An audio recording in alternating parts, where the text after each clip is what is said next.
welcome. This is Fling here with your UFL DraftKings Week 9 first look.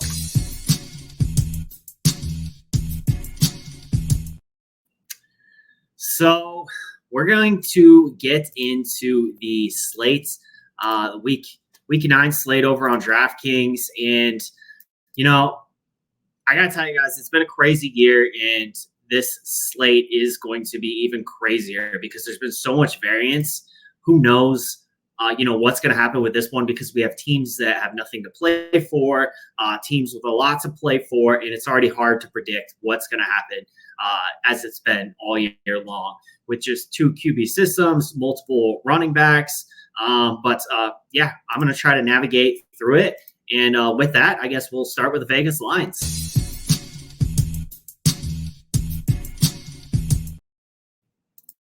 All right, so we have Vegas to kind of point us the right direction, as always, specifically in Week 9. I think, so far from what I'm seeing, they've kind of got it nailed. And, surprise, surprise, they waited a little bit to put out these lines. This is Wednesday night when I'm recording this. Normally, they would be out like first thing Wednesday morning, but we're starting to get a little more clarity. So we're going to get into the lines here. The first game, we have 2 games with over a 45-point total. So we got St. Louis at Arlington with a 46-point total. Now, for me, this game, just looking at the total, I'm not really surprised that it is what it is. These are 2 teams. Number one, St. Louis can score. They score a lot. In fact, they're averaging, I believe, about 28 points per game. And Arlington is a team that gives up a lot of points. So they've given about 24 points per game. Now, at first glance, it may look like St. Louis really has nothing to play for in this game, but they actually have a lot to play for. Here's why. If they win this game, and this is the first game, as you can see, Saturday, I believe at like 12 Eastern. This is the first game, and if they win this game, essentially all they need is San Antonio to lose, and they would lock up the playoffs in their matchup against San Antonio. So it's kind of weird. They've played San Antonio, so they've won the head-to-head. But they play San Antonio Week 10.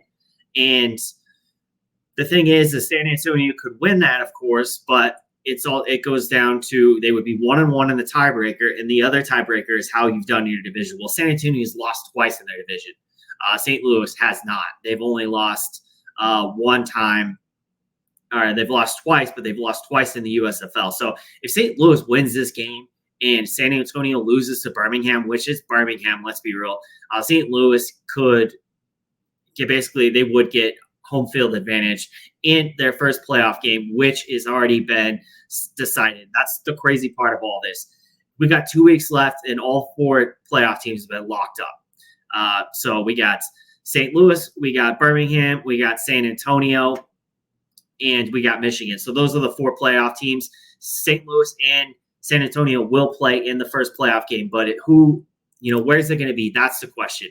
So St. Louis has a lot to play for. I like that because this is a good team that scores a lot going against a bad defense that has a lot to play for. And by the way, Drew Plitt was waived this just tonight. So last week he actually was active because A.J. McCarron was expected to miss that game. Well, I think that's a good sign. A.J. McCarron's going to be back in this game. I think that's why it's a higher total and it's not lower. So, this is something that we're going to game environment that we're going to want to target. Now, the other game, Birmingham Stallions, they don't have anything to play for except for the fact that they kind of want to have an undefeated record.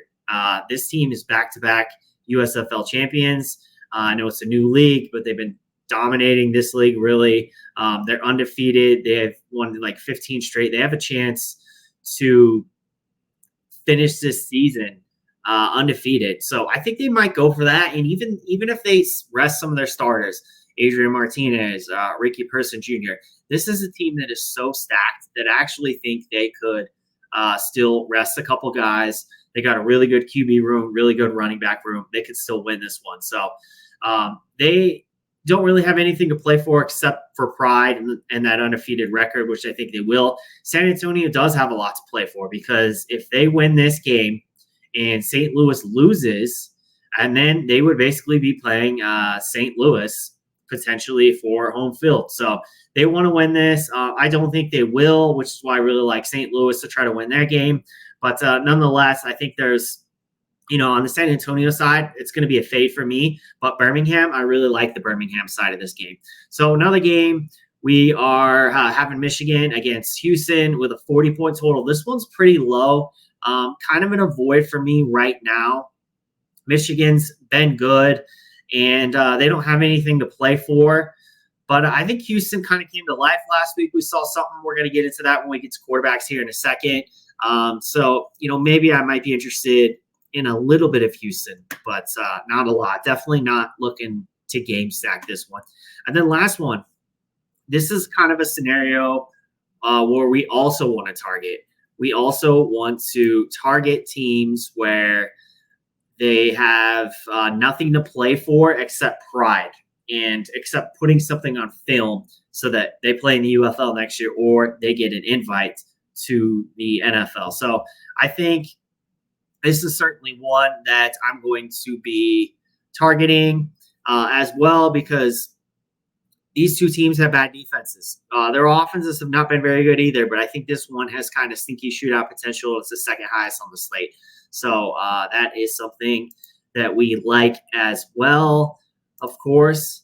And yeah, let's go ahead and hop into the quarterback.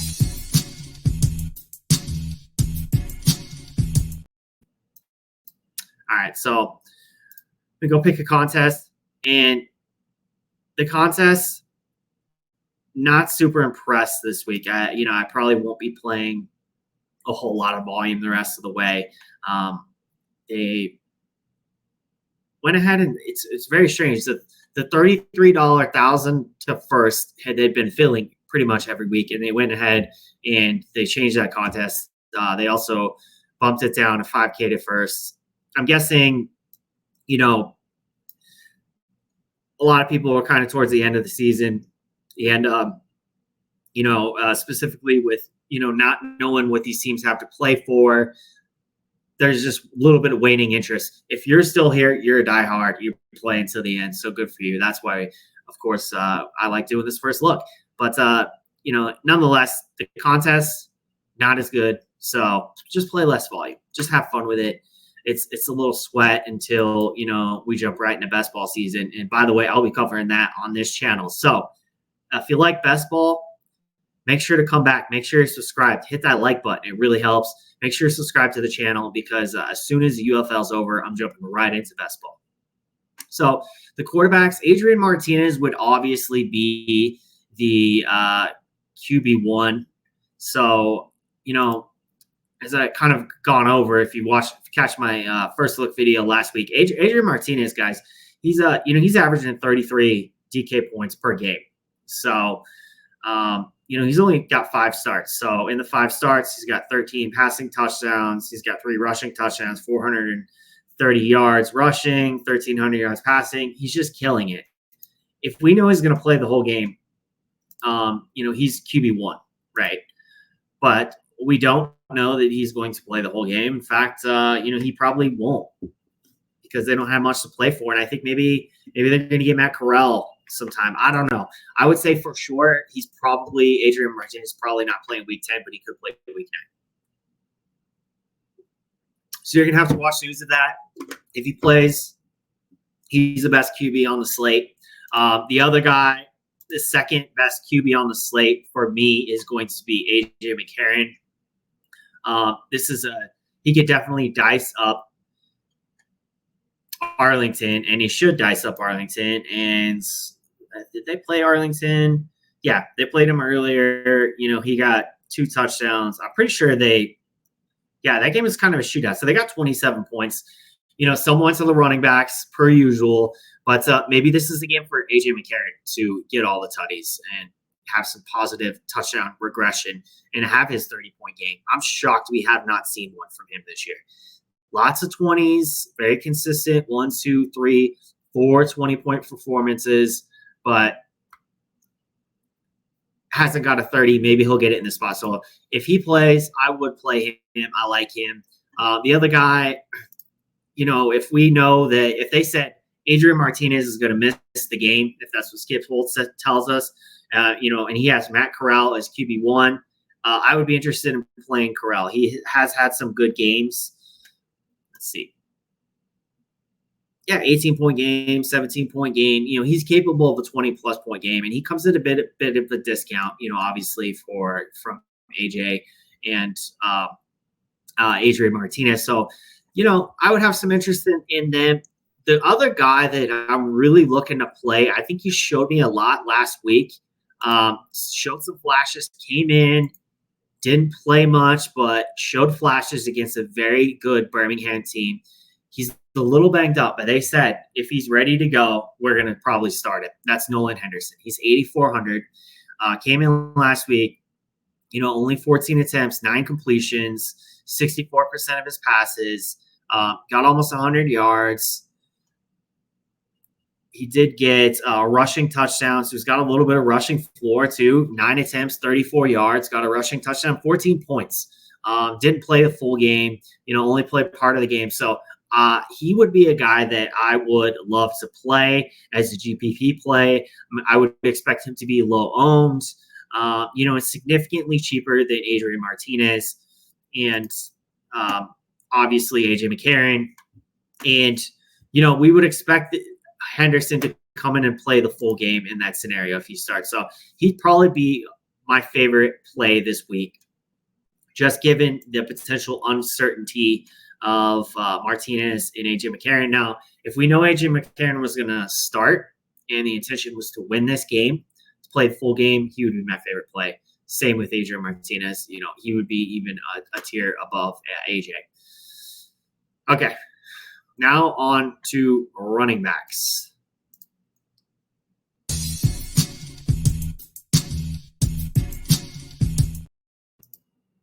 Okay. So with running backs, they're just going to kind of look at the matchups here. And, we kind of want to go back to the lines with this a little bit too. So typically you want to play favored teams. You want to play their running back. So we're looking at Sailors, assuming he plays the full game. We're looking at Gallman. They would be in play. We'd be looking at Birmingham. Now that one's going to be interesting. And we'll get into that. Same thing with Michigan. And then last, DC, which, God, do you really – you might want to just X that one out. I'm not sure you really want to play either of those guys. But the teams that have been really the most poor against the run are DC, Arlington, and Memphis. These teams are all giving up over 100 yards a game, with DC giving up the most. So DC, Arlington, and Memphis. So we got Houston playing Memphis this week. So we saw Mark Thompson come alive. Or I'm sorry, not Houston. We got DC. So Higgins, and that sucks because both of those teams have been so bad running the ball, but they're also susceptible to the run. So maybe we see some positive regression. Maybe it is a good week to play Higgins and Cam Harris. Maybe it is a good week to play Victor Cruz. We'll kind of see. I would kind of let ownership decide that. If those guys are going to be chalky, it's not for me. I'm not playing Victor Cruz as chalk, or Darius Victor, sorry, as chalk, or Darius Higgins. I'm not playing him as chalk either. But if they're low owned, yeah, I would definitely be on those guys. Now, Sailors, we saw a down week last week from Sailors, but the matchup's good. Going against an Arlington team that is not good against the run, as we know, giving up over 100 yards a game. And Sailors has been really good this year. Now, last week was a down game. The attempts were there, 10 attempts, but the yards, not what we're used to seeing. Now, one thing I will say, and I was worried about this with Wilkins being in there, is Wilkins is going to run a lot. So he's going to take up a lot of opportunities. AJ McCarron is really good at like throwing guys open, right? So he's really good at putting the ball right where it needs to be for Jacob Sailors out of the backfield so that he can do something with it. You're not going to see that from every quarterback. AJ McCarron is a tier above most spring quarterbacks. Runs a pro-style offense. So it was natural that we were going to have a letdown. I would go back to Sailors this week in this spot. I would play Gallman as well because, maybe they want to certainly keep Sailors healthy for the playoffs. So they want to incorporate Gallman a little bit more. And we saw that last week. So we saw Gallman get 9 carries. So it was almost an even split last week, and he ran well. He got 2 touchdowns. He smashed last week. So, yeah, I think I would certainly be interested in playing both Sailors and Gallman, assuming, Sailors is RB1 and, we don't get any report that he's going to sit the game or anything like that. So another great matchup. I think we would just plug him in right now. Another great matchup for me, though, would be Birmingham going against San Antonio just as favorites. So that's always something I'm wanting to play. Now, we got no Marable last week. Is that going to be – are they just rotating these guys, just getting them rest, getting them healthy for the playoffs? They said it wasn't injury-related. I don't know. Maybe they've seen enough from Marable. This guy's been there for multiple championship runs now. So maybe, they just decided to give him the week off. Well, Person got 15 attempts last week, didn't get in the end zone, but was pretty effective running the ball. 5 targets. So could have had a much better day. But maybe they don't play Person as much, and, they give Roundtree more carries. So I would be interested in playing Person if he's active. Again, if he's RB1, he's active, just play him. I would play him. Roundtree, though, we saw look really good last week. He was 5,000. I told you, I was interested in playing him. Or maybe I told DFS Army subscribers in the Discord that, I was into Roundtree because Marable was ruled out. As soon as I saw Marable was ruled out, I was like, well, Roundtree did good last time he was out, so let's play him again. 5,000. He got 5 attempts, 32 yards, averaged 6.4 yards per carry. So the points weren't there because they didn't get a touchdown either. Martinez got all the touchdowns. That's how it goes. But he was effective. 5 attempts, 32 yards, 6.4 yards per carry. If one of those goes for a touchdown, he's probably in the winning lineup. So if we got another situation where Marable's out, I would go right back to Roundtree at 5,500 in the spot. Now, last couple guys that I like, just, based on matchup, I kind of obviously talked a little bit about Victor and Higgins. I think you can play both of those guys. Wouldn't be too excited about it. Michigan, this will be an interesting one to watch because Colburn, they have nothing to play for. Wes Hills, I think, tore his Achilles or ACL. He's out for the season. So Colburn is a guy that smashed last week, and he's going to be great in the playoffs. So we're definitely going to be playing him in the postseason. But they might not play him this week. Maybe they do because they have no one else to play. But there's no way he's getting 24 attempts again. This is a playoff team. So I would assume that they're going to bring another running back in. It seems silly to play Colburn at this juncture, but if there's no one else, they just may be forced to play him. So I love Colburn. I've touted him all year. I think he's been great all year. I mean, look at him. And these are games where Wes Hills has been averaging 1 to 2 yards a carry, 8, 3, 4.5, 3.9, 3.9. So if Colburn is RB1, I would certainly play him as well. Pump him into the flex. Now, we saw Mark Thompson come alive last week.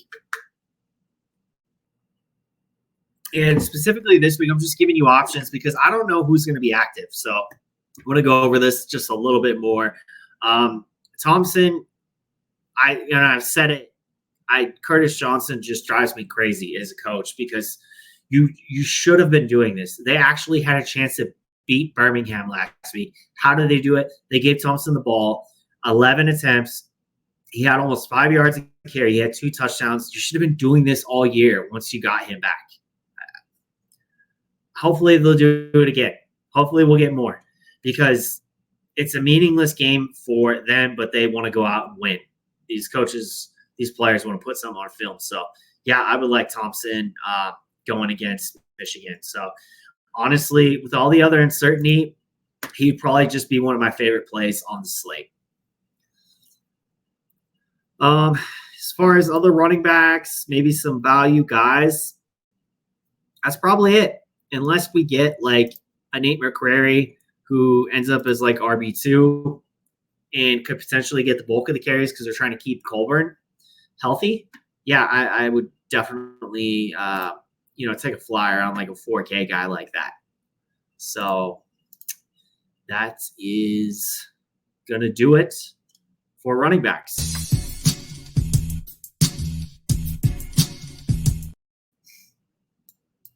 All right, so when we look at pass catchers, a couple things. Obviously, we want to target teams that are poor against the pass.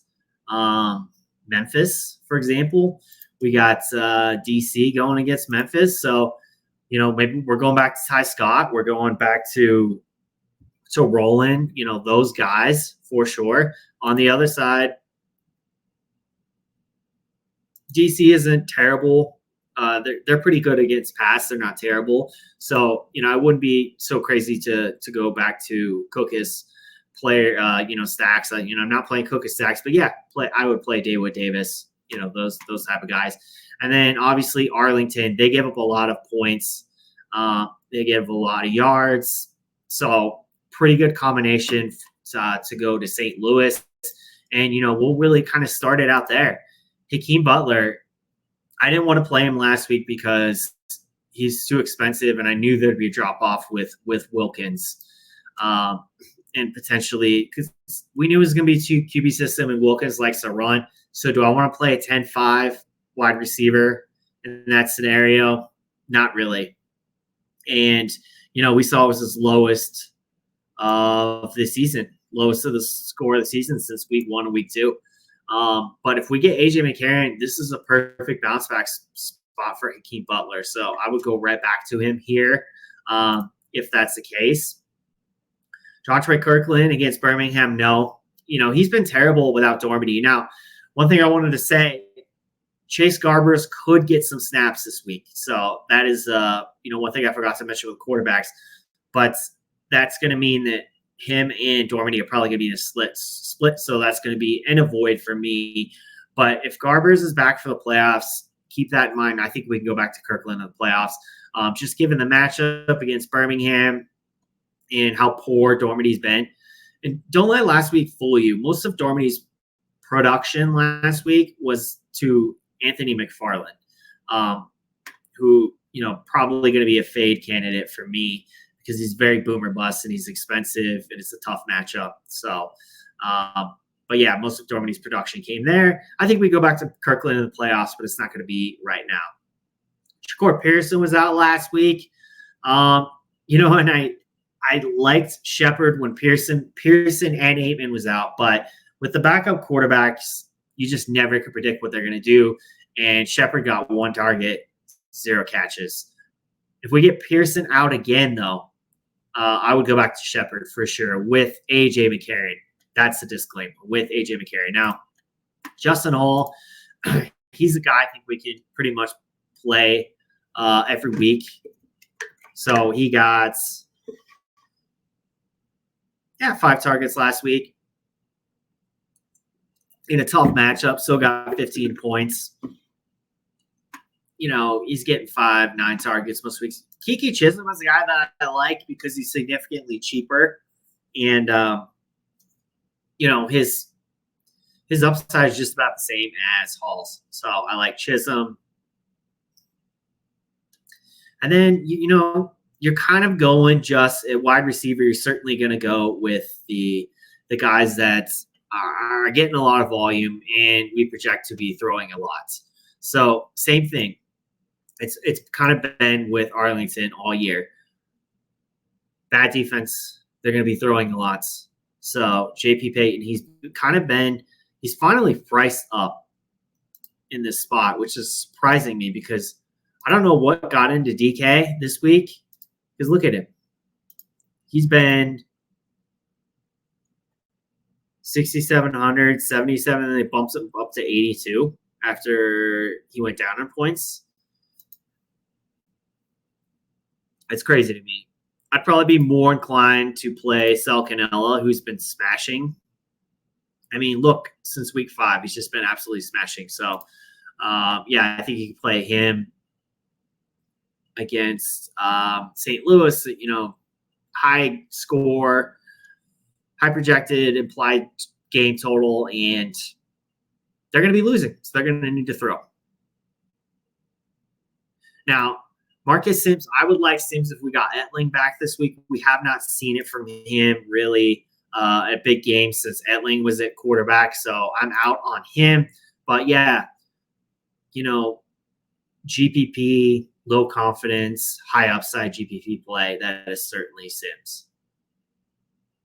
Now, Scott would be a guy, like I said, I would be very interested in him this week. Given the matchup, he's 6,700, 6 targets, 7 targets in back-to-back weeks. I think he's a guy we can certainly just plug in. Going against the worst pass defense in the league, averaging 251 yards a game allowed in. They're allowing 30 points a game. So, yeah, I think you could go back to Ty Scott. I also would be interested in playing some Roland as well. Like I said, Shepard, been very disappointing. But if there's no Pearson and we get AJ McCarron back, he had some good weeks during the beginning of the year, decent weeks for 6,500. So only in that scenario where Pearson is gone and AJ McCarron is in. Now, like I said, Kiki Chisholm, 10 targets last week. So I really like to see that. We got Henderson more involved. He got a lot of targets, and he's still cheap. He's 6,200. Averaging 8 points a game, 15. He got you 15 like 3 times this year. So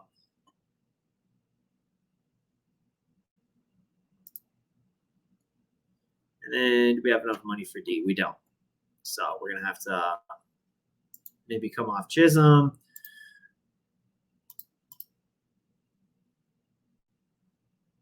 Find a better value.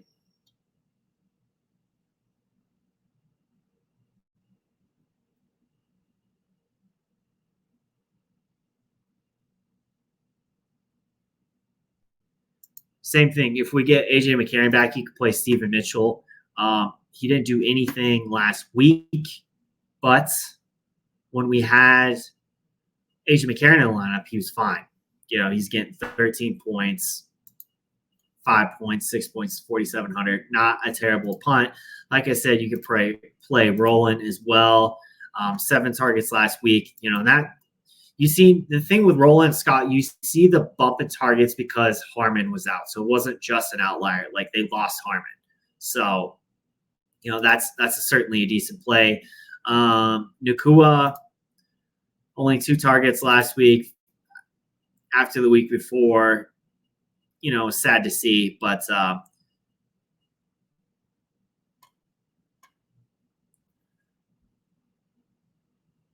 where can we save money?